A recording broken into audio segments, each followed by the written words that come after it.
I really hope the developers behind this limited time game mode have a plan to make a permanent version of it, because if not, someone else is probably going to swoop in and make the most out of this amazing idea. The Takeover was certainly one of the most unique events in recent time on Roblox, with quite a few of the games participating actually taking the time to create some new content for the event. Pressure made an FPS, Slap Battles made a Turf War, Doors brought back its battle mode, but I think there's one game that I think takes the cake. Something Evil Will Happen made a piece of content for the Takeover, which I really want to talk about. No, this doesn't mean that I'm becoming a variety content YouTuber. I just want to cover something else for a change. We're going in depth on Save the Doomspire because it deserves it. The developers of the game didn't have to make a full roguelike for a Roblox event, but they did anyways. Let's get into the video.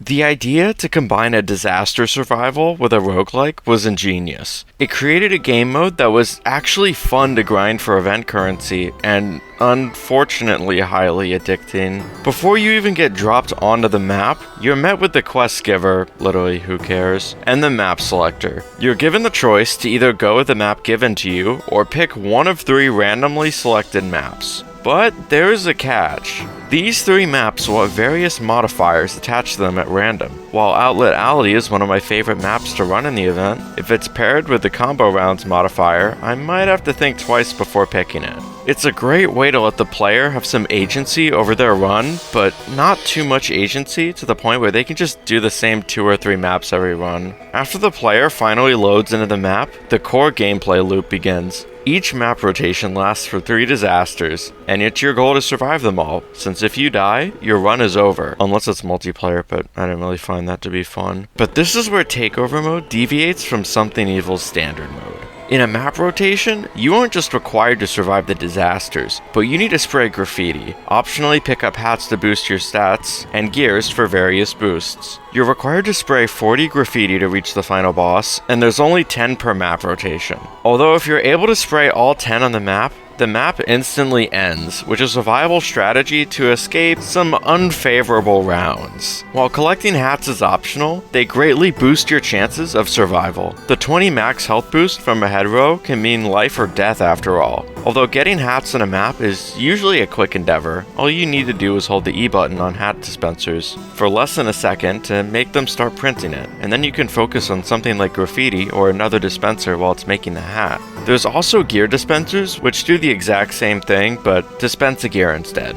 Unlike the standard mode of Something Evil, where you spawn in with gear you've chosen, you start out with nothing, which makes a fusion coil or slate skin potion all the more impactful if you pull one, and all the more disappointing if you lose a run after getting one, because once again, this is a roguelike. This makes for a chaotic survival game where you're not just surviving disasters, but have to tactically allocate your time to doing various things across the map as the disasters are taking place, and that's one of the main reasons why I kept coming back to this game mode. Upon spawning into the map, you have to quickly look around and figure out what you're gonna do next with everything the map gives you, and then make your move before whatever disaster strikes gets out of control.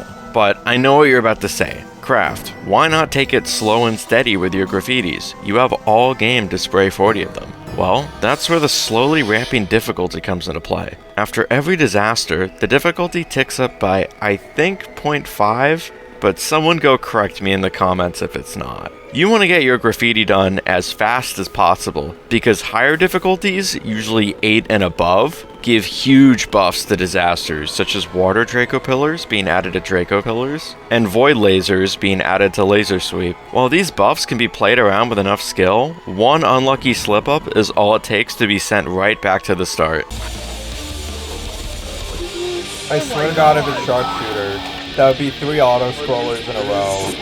Are we dead ass? So spending as little time as possible on 8+ difficulty is key to winning a run. And for context, the only way to reduce your difficulty in a run is to select a map with the minus 0.5 modifier, which isn't really worth going out of your way for compared to other positive modifiers, such as more structures. Because of this urgent manner of getting to the Doomspire as fast as you can with what you're given, I see this game mode managing a trifecta of priorities that check each other in a really elaborate way. While surviving can let you get to a more favorable map for collecting graffiti, collecting all the graffiti on a map can help the player survive by instantly ending the map right then and there. While surviving obviously helps you gain more hats, since you're still alive, of course, collecting hats, in turn, increases your chances of surviving due to the various buffs they contain. Lastly, the goals of spraying graffitis and collecting hats work together well. The movement-based hats you can get will get you to graffiti faster. However, with the tier 3 sugar egg hat, you can actually gain hats from spraying graffiti too.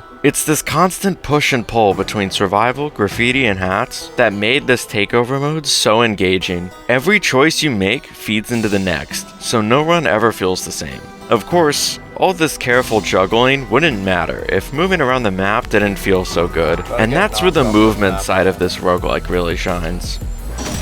Oh, we sugarcoat that! Let's be honest, half the fun of this takeover event is just how ridiculous moving around can get. You're diving, trauma parrying, blitzing around with hats and gears, it's chaos in the best way possible. And I want to go over all three of them because when combined, it gives the player such a different experience compared to base something evil, since it greatly opens up how you traverse the map. Diving is the heart of Takeover's movement, not just letting you dodge out of the way of a potential threat, but also a valuable tool for getting to your next goal quickly. By mid-air jumping while dashing, you'll perform a dive, giving you a short but huge boost in speed. Diving takes away around 25 of your stamina per use, meaning you'll need to be wary of running out of stamina. When underwater, it also, makes you ignore gravity for some reason. It makes the Energy Crisis hat one of the best tier 1s to get due to it giving you a little under an extra dive for your stamina bar at 20 stamina each, but we'll go more in depth into that later. However, the real reason I want to talk about diving in the video is because of its various interactions with hats and gears in the game. This isn't just a one-off piece of movement. It was clearly designed to be a key component in the game mode. You have a tier 2 hat called the Supe-R Hero Cape that adds a low gravity effect to your dives, 15% for each one you can collect, which can greatly space out your dives, getting you across the map efficiently. Now that's great and all, but what if you could just, fly? Dives can get pretty nuts with the gravity infusion coil, and it feels satisfying to zoom across the map in the middle of a disaster and the late stages of a run as you frantically get the last few graffitis for your 40. Without diving, the game mode just wouldn't be as fun as it is.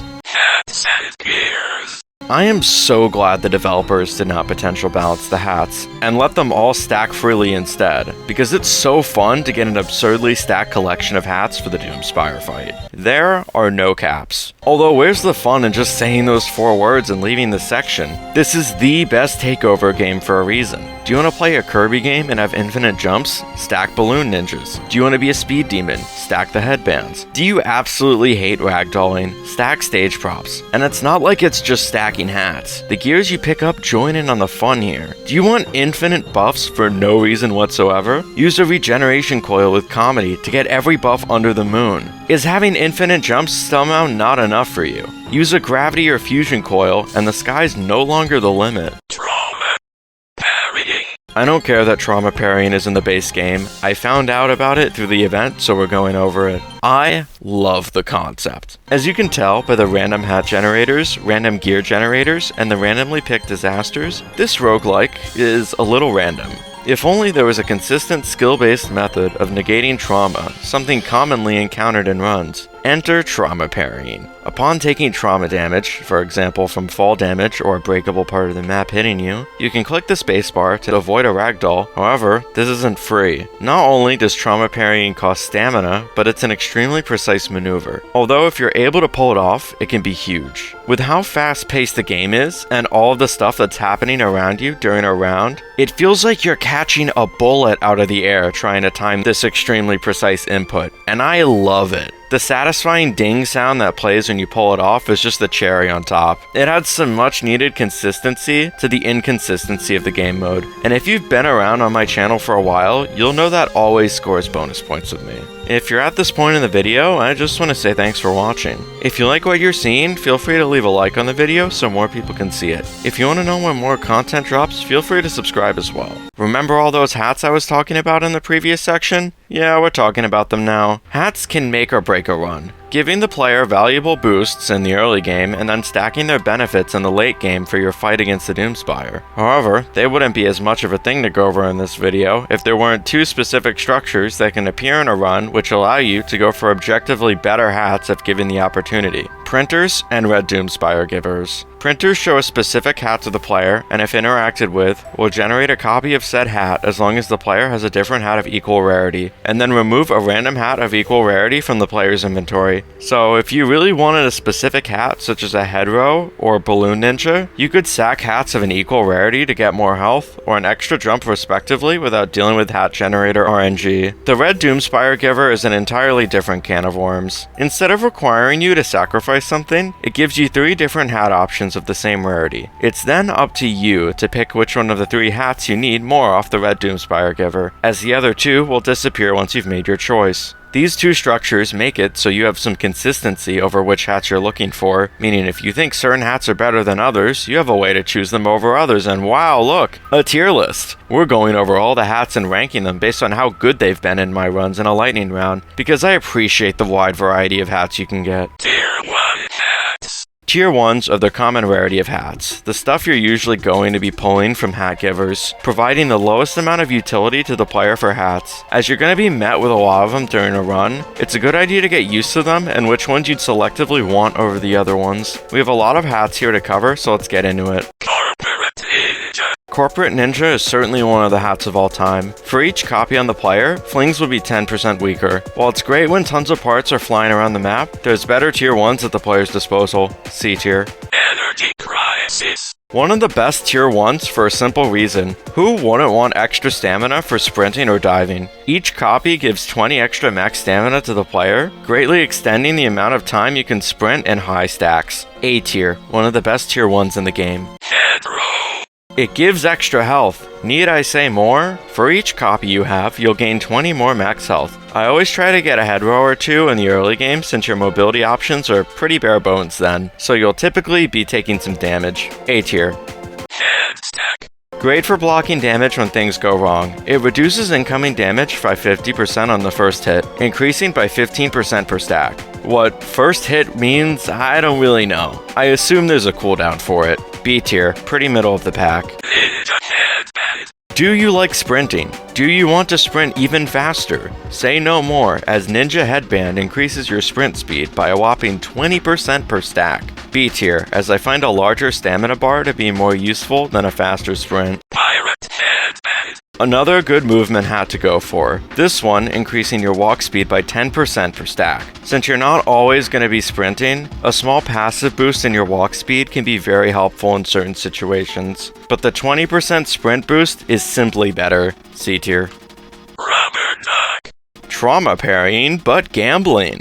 For every copy of Rubber Duck the player has, their chance to ignore trauma damage increases by 15%. Having a chance to ignore trauma is great, especially when you're not that acclimated to trauma parrying yet. B tier. Shaggy. A consistent way to get back some of your lost health during downtime. Each Shaggy on the player will increase their regeneration by 2 HP per second. A great boost to your survivability, but nothing special. B tier. Swordpack Throwback. Prevents you from sacrificing your health at phase changers for extra durability by increasing the chance of an item that uses durability from losing durability on use by 25% per stack. Amazing for gears like regen coil and grappling hooks, which use durability and are extremely useful in the game mode. S tier. Getting a few of them can greatly extend the durability of your gears. Another hat that's pretty good at keeping you alive longer. For each stack, you'll take 5% less damage. Yeah, that's it. It's good, but admittedly, it requires a fair amount of stacking to actually get going. B tier. Tier 2 hats. Tier 2 hats are when the bonuses start to feel meaningful. Here you'll see hats that integrate more interesting utilities into their stat product. When you get a tier 2 Doomspire Giver, you're usually in good hands. S tier and the best hat in the game. Having an extra jump in your moveset greatly opens up how you navigate a map, especially if you have one of the jump boosting coils. And don't forget, this bonus stacks with every Balloon Ninja collected. The GOAT of Something Evil Will Happen's Takeover event. It made the gameplay so much fun. A speed boosting hat with an incentive to not take damage. For each mouse nose in the player's hands, their walking speed will increase by 30% after not being damaged for more than 8 seconds. It's very good after you've learned the ropes and can avoid taking damage more. A tier. Riddling Skull. Very unique in its utility, but good nonetheless. With each Riddling Skull the player has, damage taken will be split into intervals of 0.75 seconds, with each stack increasing the amount of intervals by 1. This basically dilutes incoming damage to DOT, meaning you'll have more time to heal the damage back. B tier. Stage prop. Do you hate ragdolling? Say no more. Stage prop lets the player ignore a ragdoll attempt, but at a cooldown of 10 seconds afterwards, with each extra stage prop decreasing this cooldown by 10%. Great, but 10 seconds is a long amount of time during a round. You'll need to get a couple of stage props to see some more reliable usage. B tier. Supe-R Hero Cape. Makes diving sillier than it should be when stacked. For every Supe-R hero cape you have, your gravity while diving will be decreased by 15%. It pairs very well with the jump boosting coils due to it becoming way more potent when combined with the gravity reduction of said jump boosting coils. A tier. Toothache. Literally who cares about this hat? Toothache decreases your ragdoll timer by 0.5 seconds per stack if you take damage. However, as we've seen by stage prop, and to an extent rubber duck, you can outright avoid ragdolling with other hats. So why bother with Toothache? It's going into C tier. Tornado hat. Diving without actually diving. With the tornado hat in possession, jumping while sprinting will boost you forward, and this boost is increased by 50% per stack. Great for moving around quickly without spending loads of stamina on diving. A tier. White Earbuds. Shaggy but better. Gives a burst of healing when the player starts naturally regenerating, with extra stacks of white earbuds, increasing its healing by 10%. Great when facing disasters where you'll have some downtime to avoid taking damage. Not so great against stuff like acid rain and blizzard, where you're frequently getting chipped by the weather. B tier. Tier 3 hats. Tier 3s can seriously elevate your run, especially if you got one early. While they're hard to come by, usually only making an appearance from Golden Givers, which you'll have to stand by for a long time in order to get a Tier 3 from. However, not all Tier 3s are created equal, as you'll be seen shortly. Comedy. Hello guys, welcome back to my gaming tutorial today. What's the topic on the show? Retro game. No, it's not the bodies, and no, it's not your missing father. It's comedy, and one of, if not the best hat in the entire game. So flying, you may ask. What makes this hat so good in this game mode? It's the part where anytime you use this gear with durability, it gives you a positive status effect. This includes such epic things such as invisibility, which makes disasters straight up ignoring you so you don't end up getting pwned like a boss. My life is like a video game, and when trying to beat the stage while collecting hats, I need to know what pairs well with this. To that I say fire extinguisher and regen coil. This thing procs every few seconds. It gives you so many awesome buffs. Combine it with durability blockers and magic wand, and you can win like an epic champ in this retro world. That's all retro flying has time for today. I need to go back to winning the stage, also known as life. Shaggy, but much better. Instead of messing with your passive regeneration, Green Day Tie straight up doubles all sources of healing for yourself, with each bonus stack increasing all sources of healing for yourself by another 100%. Despite this amazing bonus, it's still a Tier 3, and there's obviously better Tier 3s than it. B tier. Magic wand.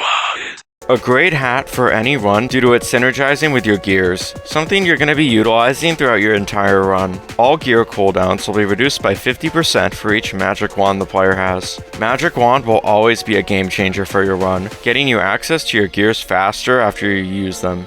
A tier. Monocle. Okay, let's talk about Monocle. Despite being a Tier 3, Monocle is the worst hat in the game, and for a simple premise. You can already hold everything you need with 5 item slots. Gaining a 6th item slot is redundant. Sack it at a printer holding another Tier 3 if you ever have the opportunity. D tier. Sugar egg.